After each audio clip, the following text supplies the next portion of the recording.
Dear students, मैं हूं मुदिता और आप सभी का स्वागत है मुदिता आईएएस वॉरियर्स में। क्लास 10th की वर्कशीट नंबर 48 हम सॉल्व करने जा रहे हैं। ये वर्कशीट 24 अक्टूबर 2020 के लिए है। चलिए शुरू करते हैं। आपको एक छोटा सा पैराग्राफ दिया है, उसके बाद आपको पैराग्राफ के आधार पर प्रश्नों के उत्तर सॉल्व करने हैं वर्कशीट के। तो शुरू करते हैं। लोकतंत्र के परिणाम जो हमारा चैप्टर है उसी का ये छोटा सा पैराग्राफ दिया गया है।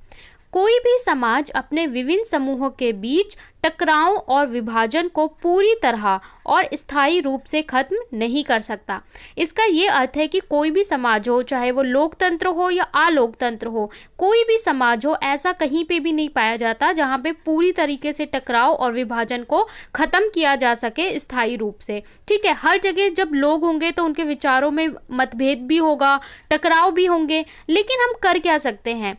पर हम अंतरों व विभेदों का आदर करना सीख सकते हैं। मतलब आपका विचार कुछ और है, हमारा विचार कुछ और है, पर हम एक दूसरे के विचार का सम्मान कर सकते हैं और इसके बीच मिलजुल कर सामंजस्य बैठाने का तरीका विकसित कर सकते हैं कि किस तरीके से दो अलग अलग विचार वाले लोग साथ में रह सकते हैं और किस तरीके से उसमें हम मिड का पाथ चुन सकते हैं कि हाँ भाई, किसी का मत अलग हो सकता है, किसी का मत अलग हो सकता है, लेकिन हो सकता है दोनों का मत ही जनता के फेवर में हो।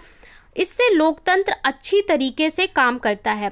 अगर ज़्यादा लोग होंगे, ज़्यादा वेरिएशन होगा तो लोकतंत्र और ज़्यादा अच्छा होगा, क्योंकि लोकतंत्र किसके लिए बना है? जनता के लिए बना है। तो अगर जनता के विचारों में भेद है, अलग अलग विचार हैं, तो उनको भी हम साथ लेके अगर काम करेंगे तो हम लोकतंत्र को और ज़्यादा अच्छा बना सकते हैं।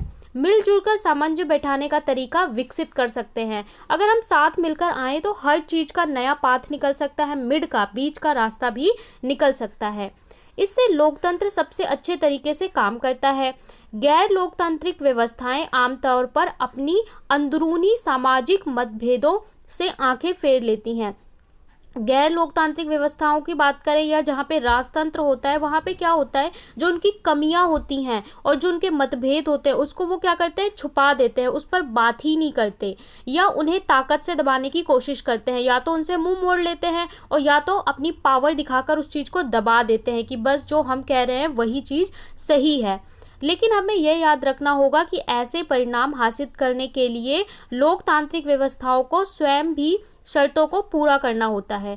जो लोकतंत्र है वहाँ पे क्या होता है, सभी के विचारों का सम्मान किया जाता है, सभी को अपनी बात रखने का अधिकार होता है। लेकिन लोकतंत्र को इस चीज़ को पूरा करने के लिए कुछ शर्तें माननी पड़ती हैं, कुछ शर्तों को पूरा करना पड़ता है। वो क्या होती हैं, ये आपको बॉक्स में दिखाया गया हुआ है, रेड एंड ग्रीन। आप रेड बॉक्स को देखेंगे तो उसमें लिखा हुआ है लोकतंत्र में बहुमत को सदा ही अल्पमत का ध्यान रखना होता है। बहुमत क्या होता है और अल्पमत क्या होता है?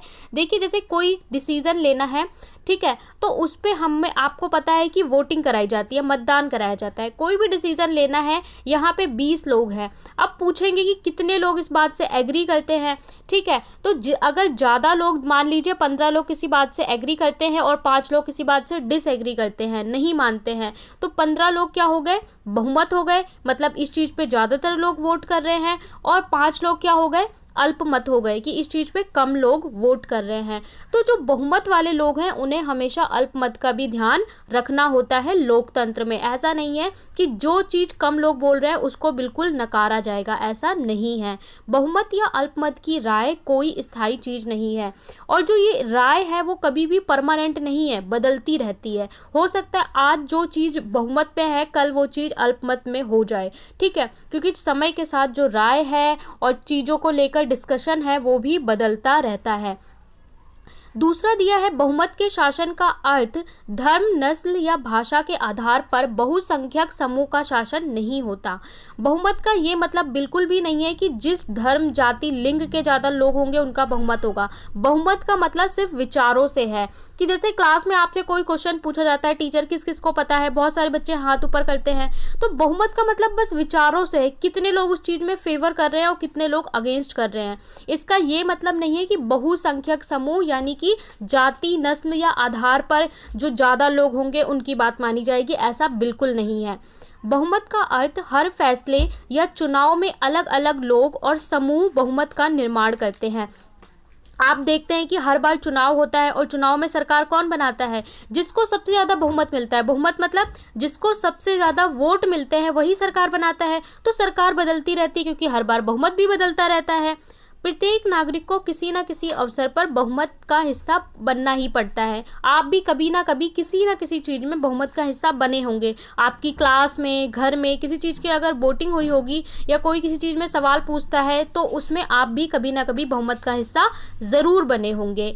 यह जन्म से निर्धारित नहीं है और बहुमत या अल्पमत कोई भी जन्म से निर्धारित नहीं है। जैसे अभी भी आपसे क्वेश्चन पूछा जा सकता है, कितने बच्चों को वर्कशीट से समझ में आता है, कितने बच्चों को वर्कशीट से समझ में नहीं आता है। तो बहुत सारे बच्चे बोलेंगे आता है और बहुत सारे बच्चे बोलेंगे नहीं आता है। तो हो सकता है काफ़ी बच्चे बोले कि नहीं आता है तो बहुमत का वोट क्या हो, नहीं आता है। हो सकता है आपको कोई अच्छा टीचर मिल जाए तो आपको ये लगने लगे कि बहुमत से, वर्कशीट से हमें समझ में आता है। तो जो राय है, विचार है, वो समय समय पर बदले जा सकते हैं और बदलते रहते हैं। तो ये छोटा सा टॉपिक था। अब इसी के आधारित आपको 4 प्रश्न पूछे गए हैं। लोकतंत्र टकराव को कैसे बेहतर तरीके से सुलझाता है? लोकतंत्र जो है, जो टकराव है उसको कैसे ठीक तरीके से सुलझाता है, कुछ उदाहरण देके आपको बताना है। दूसरे प्रश्न में बोला है आपको क्या लगता है कि अल्पमत का आदर भी होना चाहिए? अपने अनुभव से कुछ बताइए। ठीक है, अपने एक्सपीरियंस से आपको बताना है। तीसरा बोला है लोकतंत्र में बहुमत का शासन का अर्थ बहुसंख्यक समूह का शासन नहीं होता, इस चीज़ को समझाइए। और फोर्थ क्वेश्चन में बोला है आपके आसपास लोगों के बीच किस तरह के अंतर दिखाई देते हैं, कैसे इन अंतरों के होते हुए भी हम साथ साथ जीवन जी सकते हैं। तो चारों प्रश्न कुछ ना कुछ आपकी सोच भी पूछी जा रही है, उसी के आधार पर आपको उत्तर देना है। उससे पहले कोविड के संदर्भ में उचित व्यवहार संबंधी आपके लिए एक संदेश है। 2 गज या 6 फीट का शारीरिक दूरी का पालन करना है। यानी अगर आप कहीं पे भी जाते हैं, घर पे हैं, बाहर हैं, आपको 2 गज या 6 फीट की दूरी बना के रखनी है कोरोना से लड़ने के लिए। चलिए सॉल्यूशन को डिस्कस कर लेते हैं फटाफट से। लोकतंत्र टकरावों को कैसे बेहतर तरीके से सुलझाता है, कुछ उदाहरण देकर बताइए। तो इसका आंसर आप लिखेंगे लोकतंत्र टकरावों को बेहतर तरीके से सुलझाता है। जैसे लोकतंत्र में सभी को अपना मत रखने का अधिकार होता है। आप जानते हैं कि लोकतंत्र में आपका कोई भी विचार हो, आपको अपना विचार रखने का अधिकार है। लोकतंत्र में सभी निर्णय बहुमत के आधार पर लिए जाते हैं। कोई भी फैसला ऐसा नहीं है कि कोई भी ले ले। लोकतंत्र में सभी निर्णय बहुमत के आधार पर लिए जाते हैं। मतलब आपने देखा है अगर कोई भी डिसीजन लेना हो तो ऐसा नहीं है एक पर्सन ले लेगा, जिस पे ज़्यादा वोटिंग होती है वही डिसीजन लिया जाता है। लोकतंत्र में टकराव की स्थिति में सामंजस्य बैठाने का प्रयास किया जाता है तथा सभी के मतों के आधार पर निर्णय लिया जाता है। अगर टकराव भी होता है तो कोशिश करते हैं कि जिस बात पे टकराव है उसे सॉल्व कर लिया जाए और उसके बाद ही निर्णय लिया जाता है। एक उदाहरण दिया गया है, किसी विशेष नियम या कानून बनाने से पहले संसद में उस पर पूर्ण विचार विमर्श तथा मतदान कराया जाता है। किसी टकराव की स्थिति में सभी मतभेदों को दूर करके बहुमत के आधार पर निर्णय लिया जाता है। तो ये मैंने अपनी ओर से एक उदाहरण दिया है लोकतंत्र में। आप इसके अलावा और भी कोई उदाहरण लिख सकते हैं कि जहाँ पे आपने देखा हो। ठीक है, तो ये आपका कंप्लीट फर्स्ट आंसर हो गया। चलते हैं नेक्स्ट वर्कशीट पे, क्वेश्चन पे। आपको क्यों लगता है कि अल्पमत का भी आदर होना चाहिए? अपने अनुभव से कुछ बताइए। आपको अपना एक्सपीरियंस शेयर करना है तो आप लिखेंगे हाँ, हमें यह लगता है कि अल्पमत का आदर होना चाहिए क्योंकि अल्पमत से भी हमें विभिन्न विचारों का बोध होता है। यानी हमें लोगों के अलग अलग विचारों का पता चलता है और हो सकता है कि सबका इंटेंशन हो वो फायदे का हो, ठीक है, पर विचार लोगों के अलग अलग हो सकते हैं। तथा अल्पमत एवं बहुमत कोई भी स्थायी नहीं होता। ऐसा नहीं है कोई भी चीज़ हमेशा परमानेंट रहेगी। ठीक है, अब मेरा अनुभव यहाँ पे बोला अपने अनुभव से बताइए। तो मेरा अनुभव मैंने आपको एक एग्जाम्पल दिया है। आपको ये अच्छा लगता है तो आप ये लिख सकते हैं, वरना आप कोई और भी उदाहरण लिख सकते हैं अपने अनुभव के आधार पर या अपने माता पिता के अनुभव के आधार पर। प्रतिवर्ष हमारे मोहल्ले में सोसाइटी फंड इकट्ठा किया जाता है जिससे सोसाइटी के कल्याण के लिए खर्च किया जाता है। आपने देखा होगा कि सोसाइटी पैसे कलेक्ट करती है और बाद में उसको सोसाइटी के मेंटेनेंस के लिए या अलग अलग चीज़ों के लिए खर्च किया जाता है। इस वर्ष यह सोसाइटी का फंड कहाँ खर्च किया जाए इस बात पर मतदान कराया गया, जिसमें अल्पमत में लोगों ने ये पैसे कोरोना के बचाव के लिए मास्क और सैनिटाइज़र खरीदने के लिए मतदान किया। ठीक है, कुछ लोगों ने ऐसा कहा कि इन पैसों से मास्क और सैनिटाइजर खरीदने चाहिए सोसाइटी के लिए। बहुमत ने लोगों ने पैसे को सोसाइटी के रंग रोगन के लिए खर्च करने में मतदान दिया, पर ज़्यादातर लोगों ने क्या कहा कि सोसाइटी में पेंट कराने के लिए इस पैसे को खर्च किया जाना चाहिए। किंतु सभी का विचार सोसाइटी के भले का ही है। आप देखेंगे दोनों ही लोग सोसाइटी के फायदे के बारे में सोच रहे हैं, इसलिए सभी के मतों का आदर करना चाहिए। तो चाहे अल्पमत हो चाहे बहुमत हो, दोनों का ही आदर करना चाहिए। तो ये आपका आंसर नंबर 2 हो गया। आपको कोई और भी उदाहरण याद हो तो आप लिख सकते हैं अपने अनुभव से। चलते हैं नेक्स्ट क्वेश्चन पे। उससे पहले आप इसका स्क्रीनशॉट ले सकते हैं या डिस्क्रिप्शन में लिंक दिया है टेलीग्राम का, वहां से भी ज्वाइन करके सॉल्यूशन कर सकते हैं। नेक्स्ट क्वेश्चन हमारा है, लोकतंत्र में बहुमत के शासन का अर्थ बहुसंख्यक समूह का शासन नहीं होता, समझाइए। तो आप लिखेंगे लोकतंत्र में बहुमत के शासन का अर्थ बहुसंख्यक समूह का शासन नहीं होता, क्योंकि बहुमत के शासन का अर्थ धर्म, नस्ल या भाषा के आधार पर बहुसंख्यक समूह का शासन नहीं होता। बहुमत का अर्थ है हर फैसले या चुनाव में अलग अलग लोग और समूह बहुमत का निर्माण करते हैं। बहुमत का मतलब क्या होता है कि जिनको ज़्यादा वोट मिले, जिस पर ज़्यादा मतदान हो, वो चीज़ बहुमत होती है। इसका बिल्कुल मतलब नहीं है कि बहुसंख्यक समूह का शासन। तो ये आपका उत्तर नंबर 3 हो गया।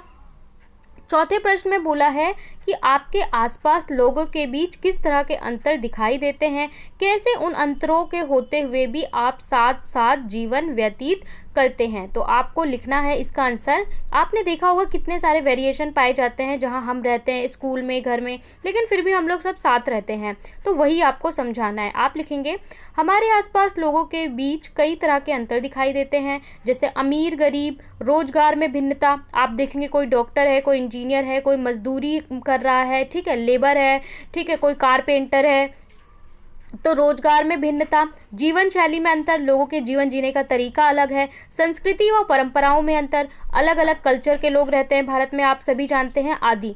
किंतु इन सभी अंतरों के बावजूद सभी लोग मिलजुल कर एक साथ रहते हैं। एक ही स्कूल में सभी बच्चे साथ पढ़ते हैं, आपने देखा होगा, चाहे वो किसी भी धर्म समाज के हों, एक साथ पढ़ते हैं। अस्पताल, मंदिर और गुरुद्वारे जैसे स्थानों पर सभी एक साथ ही जाते हैं। आवश्यकता पड़ने पर एक साथ की सहायता भी करते हैं। तो इस प्रकार इतनी भिन्नता और अंतर होने के बाद भी लोग साथ साथ में जीवन व्यतीत करते हैं। तो ये आपका आंसर नंबर 4 हो गया।